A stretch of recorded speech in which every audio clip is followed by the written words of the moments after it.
ശബരിമലയിലെ പുതിയ തന്ത്രിയായിട്ട് കണ്ഠരര് ബ്രഹ്മദത്തനെ നിയമിക്കാനുള്ള തിരുവിതാംകൂർ ദേവസ്വം ബോർഡിന്റെ തീരുമാനം ഹൈക്കോടതി അംഗീകരിച്ചു.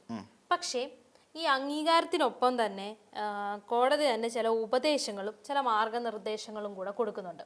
അതായത് കോടതി പറഞ്ഞത് എന്താണെന്ന് വെച്ച് കഴിഞ്ഞാൽ, ക്ഷേത്രത്തിന്റെ പവിത്രത, ഭരണപരമായ ആചാരമര്യാദകൾ, ആയിരക്കണക്കിന് ഭക്തരുടെ ആഴത്തിലുള്ള വിശ്വാസം എന്നിവ കണക്കിലെടുത്ത് വേണം ഓരോ തീരുമാനങ്ങളും എടുക്കാൻ എന്നൊരു ഉപദേശം എന്നല്ല, ഒരു നിർദ്ദേശം കൂടെ കോടതി വെച്ചിട്ടുണ്ട്.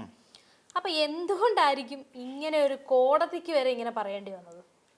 ഇതിൽ ഒന്നാമത്തെ പ്രധാനപ്പെട്ട കാര്യം, തന്ത്രി എന്ന് പറഞ്ഞുകൊണ്ട് ഒരു സ്ഥാനമുണ്ടല്ലോ, തന്ത്രിസ്ഥാനം. കഴിഞ്ഞ തന്ത്രിസ്ഥാനങ്ങളിലെല്ലാം ഒന്നാമത് തന്ത്രിയെ പറഞ്ഞിട്ട് നമുക്ക് അങ്ങോട്ട് പോവാം. ഇപ്പൊ ബ്രഹ്മദത്തൻ എന്ന് പറഞ്ഞു കഴിഞ്ഞാൽ രാജീവരുടെ മകനാണ്. അപ്പൊ ഇതിനു മുമ്പ് കണ്ഠരര് മോഹനരുണ്ടായിരുന്നു, കണ്ഠരര് രാജീവര്, നമുക്ക് പരിഗണിക്കാം. കണ്ഠരര് മോഹനരെ സംബന്ധിച്ചിടത്തോളം അദ്ദേഹം ഈ നാട്ടിൽ അറിയപ്പെട്ട ചില കേസുകളുണ്ട്, നൊട്ടോറിയസ് ആയിട്ടുള്ള ചില ആക്ടിവിറ്റീസ് ഉണ്ടായിരുന്നു. ആ കേസുമായി ബന്ധപ്പെട്ടുകൊണ്ട് അദ്ദേഹത്തെ അറസ്റ്റ് ചെയ്യുന്ന ശോഭ ജോൺ എന്ന് പറയുന്ന ഒരു സ്ത്രീയുടെ ഫ്ലാറ്റിൽ നിന്നാണ് അദ്ദേഹത്തെ അറസ്റ്റ് ചെയ്യുന്നത്. അപ്പോൾ അങ്ങനെ മോഹനർക്ക് അന്ന് നല്ലൊരു പേര് നമ്മുടെ കേരളത്തിൽ അയ്യപ്പ ഭക്തന്മാർക്കിടയിൽ അദ്ദേഹത്തിന് കിട്ടി. അതിനുശേഷം രാജീവര് വരുന്നു. രാജീവരുമായി ബന്ധപ്പെട്ടുകൊണ്ടും ഇതേപോലെ ഏറ്റവും ഒടുവിൽ ഉയർന്ന ആരോപണം ശബരിമലയിലെ വാജിവാഹനമടക്കം ശബരിമലയിലെ സ്വർണ്ണക്കൊള്ളയ്ക്ക് അദ്ദേഹം കൂട്ടുനിന്നു എന്ന് പറയുന്ന ഒരു കാര്യം കൂടി അതിനകത്ത് വരുന്നു. അപ്പം ശബരിമലയിൽ ഉണ്ടായിരുന്ന തന്ത്രിമാർക്കെല്ലാം ഈ രീതിയിലുള്ള പേരുദോഷം എല്ലാ കാലവും കേൾപ്പിച്ചിരുന്നു, ഏതെങ്കിലും തരത്തിലുള്ള പേരുദോഷം ഉണ്ടായിരുന്നു എന്നുള്ളത് ഏറ്റവും വലിയ കാര്യം. പിന്നീട് അങ്ങനെ ഒരു അവസ്ഥ ഇനി ഉണ്ടാകരുത് എന്നുള്ള നിലയ്ക്കാണ് ഒരു പക്ഷേ ഇങ്ങനെ ചില കാര്യങ്ങൾ ഓർമ്മിപ്പിച്ചത് കോടതി. ഇനി ഈ പേരും പറഞ്ഞുകൊണ്ട് പോനെ ബ്രഹ്മദത്തന് ഇങ്ങോട്ട് വരരുത് എന്നുള്ളതാണ്. അപ്പം കാര്യം, ശബരിമല ശാസ്താവിനെ സംബന്ധിച്ചിടത്തോളം അദ്ദേഹത്തിൻ്റെ പിതൃസ്ഥാനീയനായി വരുന്ന ആളായിരിക്കും തന്ത്രി എന്ന് പറഞ്ഞാൽ. തന്ത്രി പിതൃസ്ഥാനീയനാണ്. അപ്പം തന്ത്രിക്ക് ആണ് അയ്യപ്പൻ പറയേണ്ട കാര്യങ്ങൾ പറയുന്നത് തന്ത്രിയിലൂടെയാണ്. ആ തന്ത്രിയാണ് പിന്നീട് ഇതിലേക്ക് വരുന്നത്. അപ്പം അങ്ങനെ തന്ത്രിക്ക് ആൾക്കാർക്ക് നമുക്ക് അങ്ങോട്ട് അയ്യപ്പനോട് ചോദിക്കേണ്ട ചോദ്യം തന്ത്രി വഴിയേ ചോദിക്കാൻ പറ്റും. അപ്പോൾ തന്ത്രി അങ്ങോട്ട് ചോദിക്കും, ഇന്ന സമ്മതമാണോ എന്ന് ചോദിക്കും. അപ്പം പിന്നെ അയ്യപ്പന് ഇഷ്ടമല്ലെങ്കിൽ ഇഷ്ടമല്ല എന്ന് അയ്യപ്പൻ തന്ത്രിയോടായിരിക്കും പറയുന്നത്. തിരിച്ച് തന്ത്രി നമ്മളോട് പറയും അതങ്ങനെ ചെയ്യാൻ പാടില്ല എന്നുള്ള കാര്യം. ഇത് അങ്ങനെ ഒരു വളരെ പവിത്രതയാർന്ന, വളരെ ബഹുമാനം ലഭിക്കേണ്ട അല്ലെങ്കിൽ ഏറ്റവും പ്രാധാന്യമുള്ള ഒരു സ്ഥാനമാണ് ശരിക്കും ഈ തന്ത്രി സ്ഥാനം എന്ന് പറഞ്ഞാൽ. ഇതിനകത്ത് വരുന്നൊരു കാര്യം, അപ്പോൾ ആ ഒരു പൊസിഷനോട് നീതി പുലർത്തുക എന്നുള്ളതാണ് ഒന്നാമതായി കണ്ഠരര് ബ്രഹ്മദത്തൻ ചെയ്യേണ്ട ഒരു പ്രധാനപ്പെട്ട കാര്യം. ആ ഒരു തനിക്ക് ലഭിച്ചിരിക്കുന്ന ആ സ്ഥാനത്തെ ശബരിമലയെ കട്ടുമുടിക്കാൻ വേണ്ടിയിട്ടല്ലാതെ ശബരിമലയിലെ ആചാര അനുഷ്ഠാനങ്ങൾ ക്രമപ്രകാരം നടത്തിക്കൊണ്ടു പോകുന്നതിന് വേണ്ടി ആണ്. അനുജ്ഞകൾ, ഞാൻ നേരത്തെ പറഞ്ഞ ആ പ്രവൃത്തിക്ക് അനുജ്ഞ എന്നാണ് പറയുന്നത്. അത്ര അനുജ്ഞകൾ കൃത്യമായി ജനങ്ങളിലേക്ക് അല്ലെങ്കിൽ ബോധിപ്പിക്കാൻ തയ്യാറാവുന്ന തരത്തിലേക്ക് തെറ്റിദ്ധരിപ്പിക്കുന്ന അനുജ്ഞകളാവരുത്. അനുജ്ഞ എന്ന് പറഞ്ഞു കഴിഞ്ഞാൽ പിന്നെ ഈ പറയുന്ന അയ്യപ്പൻ പറയുമോ എന്ന് ചോദിച്ചാൽ കുറച്ചുകൂടെ ഇതായിട്ട് ചിന്തിച്ചു കഴിഞ്ഞാൽ, ലോജിക്കലി ചിന്തിച്ചാൽ ഇല്ല, പക്ഷെ അതൊരു തരം വിശ്വാസമാണ്. അപ്പോൾ ആ വിശ്വാസ പ്രമാണങ്ങൾക്ക് ഭംഗം ഉണ്ടാകാത്ത രീതിയിൽ കൊണ്ടുപോകണം.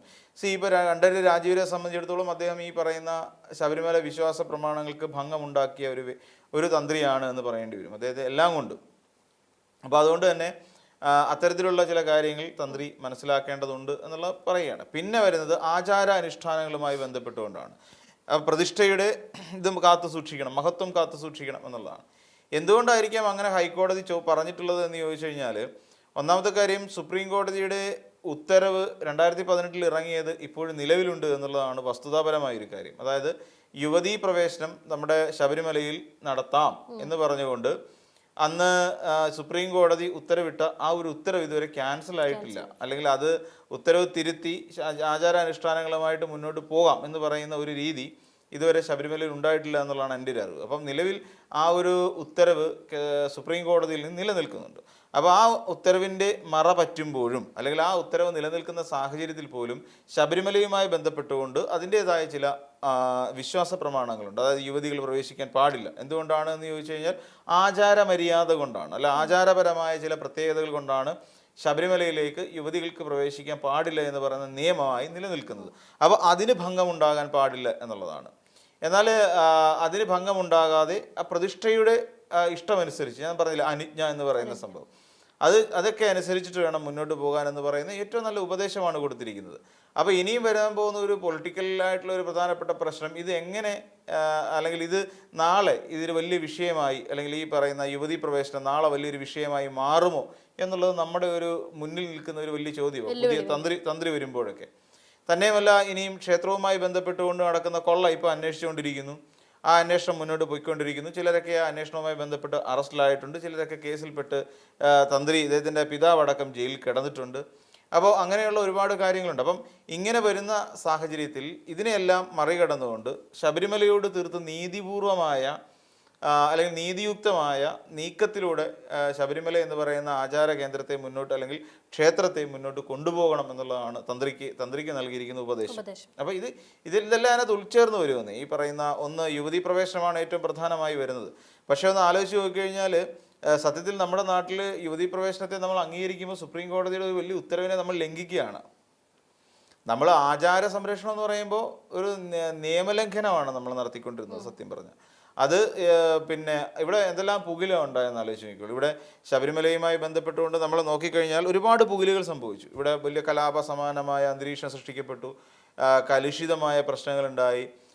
തന്ത്രി രാജീവർ പറഞ്ഞു ഞാൻ ഈ ശബരിമല പൂട്ടി താക്കോലും കൊണ്ട് പോവാണ് എന്ന് പറഞ്ഞു. അപ്പോൾ ഇതൊക്കെ ശബരിമലയായി ബന്ധപ്പെട്ടുണ്ടായ വിഷയങ്ങളാണ്. അപ്പോൾ ഇത്തരം വിഷയങ്ങളിലേക്ക് ശരിക്കും പറഞ്ഞാൽ ഒരു കമ്മ്യൂണൽ റൈറ്റ് അല്ലെങ്കിൽ ഒരു സാമുദായിക സംഘർഷം എന്ന് പറയുന്ന ഒരു അവസ്ഥയിലേക്ക് കൊണ്ടുപോകാതെ ഇതൊക്കെ വളരെ കൃത്യമായി നിന്ന് മെയിൻറ്റെയിൻ ചെയ്യുക അല്ലെങ്കിൽ ഇതിനെല്ലാം കൃത്യമായി പിന്നെ ഫോർമുലേറ്റ് ചെയ്യുക എന്ന് പറയുന്ന ഒരു കാര്യം ഇദ്ദേഹം ഈ പുതിയ തന്ത്രിയുടെ ഉത്തരവാദിത്തമാണ്. അത് മുന്നോട്ട് കൊണ്ടുപോകണം. പിന്നെ ഈ പറയുന്ന അതിനെ ശബരിമല എന്ന് പറയുന്ന ഒരു കേന്ദ്രത്തെ പണം ഉണ്ടാക്കാൻ വേണ്ടിയിട്ടുള്ള ഒന്നായി കാണാൻ പാടില്ല. അവിടെ കോടതി ഒരു മുൻവിധിയോട് കൂടിയിട്ടാണല്ലേ കാര്യങ്ങൾ സമീപിക്കുന്നത്. കോടതി ഇനി നാളെ ഒരു പ്രശ്നമായിട്ട് ഇങ്ങോട്ട് വരരുത് എന്നുള്ളൊരു താക്കീതും കൂടെ. അതെ തീർച്ചയായിട്ടും. ഈ കണ്ഠരര് രാജീവരെ സംബന്ധിച്ചിടത്തോളം അവിടെ ഉണ്ടായിരുന്ന ഒരു മുൻ കമ്മീഷണർ ഉണ്ടായിരുന്നു. അപ്പോൾ അവിടുത്തെ കാര്യങ്ങളെക്കുറിച്ച് അന്വേഷിക്കാൻ വേണ്ടിയിട്ട് ചുമതലപ്പെടുത്തിയിരുന്നു. അപ്പം ഈ അന്നത്തെ പറയുന്നത് കെട്ടുകണക്കിന് നോട്ടുകളാണ്. ഈ നമ്മുടെ കേരളത്തിൽ നിന്നുള്ളവരല്ല, പുറത്തുനിന്ന് വരുന്ന ആന്ധ്രാപ്രദേശ്, തമിഴ്നാട്, കർണാടക അങ്ങനെ തുടങ്ങിയ പല സംസ്ഥാനങ്ങളിൽ നിന്ന് വരുന്നവർ നല്ല പണവുമായി വരുന്ന ആൾക്കാരുണ്ട്. അവരൊക്കെ എന്ന് പറഞ്ഞു കഴിഞ്ഞാൽ ഇപ്പം ഒരു മണ്ഡലകാലം കഴിഞ്ഞാൽ അവർ ചെയ്യുന്ന പരിപാടി എന്ന് വെച്ച് കഴിഞ്ഞാൽ അവർ ഈ പണം അവർ സേവ് ചെയ്യും. ഒരു നിശ്ചിത തുക പ്രതിദിനം അവർ സേവ് ചെയ്യും ഈ ഒരു വർഷക്കാലം. എന്നിട്ട് ഈ പണമായിട്ടാണ് അവർ വരുന്നത്. അപ്പോൾ നമ്മൾ കേരളത്തിലുള്ളവർ രാവിലെ പോയി മാലയിട്ട് വൈകുന്നേരം നമ്മൾ കുളിച്ച് ശരണം വിളിച്ച് വണ്ടി എടുത്തുകൊണ്ട് നേരെ ശബരിമലയ്ക്ക് പോകുന്ന ഒരു സ്വഭാവ സവിശേഷത നമ്മുടെ കേരളത്തിലുള്ളവർ. ശരിക്കും ആചാര സംരക്ഷണം എന്ന് പറയുന്നത് 41 ദിവസം വ്രതം പിടിച്ച് ശബരിമലയ്ക്ക് പോകണമെന്നുള്ളതാണ് അതിൻ്റെ ആചാര സംരക്ഷണത്തിൽ വരുന്നത്. അത് ആചാരത്തിൻ്റെ ഭാഗമാണ്. പക്ഷെ നമ്മുടെ കേരളത്തിലുള്ള ആരും തന്നെ അങ്ങനെ ഒരു ആചാരം അനുഷ്ഠാനം അനുസരിച്ചല്ല പോകുന്നത്. രാവിലെ പോയി മാല ഇടുന്നു, വൈകുന്നേരം ആകുമ്പോൾ ശബരിമലയ്ക്ക് പോകുന്നു. എവിടെയാണ് ആചാര സംരക്ഷണം?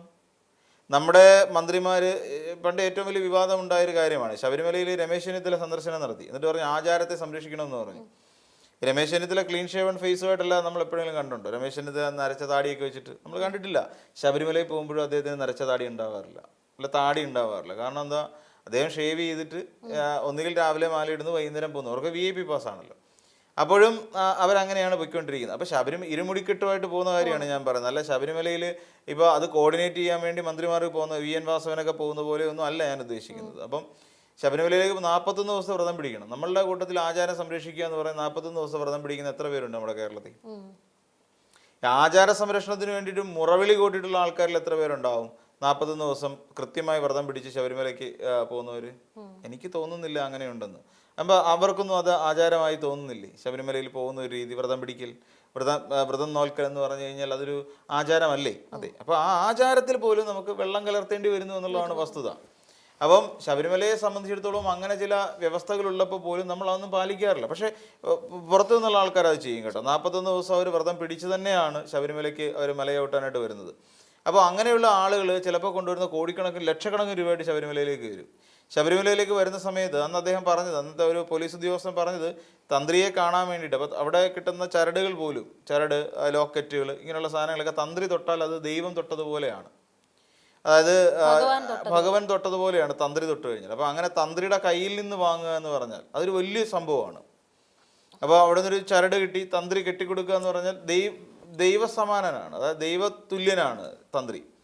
അപ്പോൾ അതിന് വേണ്ടിയിട്ട് വരുന്ന ആൾക്കാർ ഇപ്പോൾ തന്ത്രിയുടെ കയ്യിൽ നിന്ന് 5 രൂപയുടെ ചരടായിരിക്കും, 5 രൂപയ്ക്ക് മേടിക്കുന്ന ചരട് തന്ത്രിയുടെ കയ്യിൽ നിന്ന് നമ്മൾ മേടിക്കുമ്പോൾ അതിന് ലക്ഷങ്ങളാണ് പ്രതിഫലം കൊടുക്കുന്നത്. അത് ദക്ഷിണ, പ്രതിഫലം എന്നല്ല, എന്നാൽ ദക്ഷിണയായിട്ട് കൊടുക്കുന്നത്.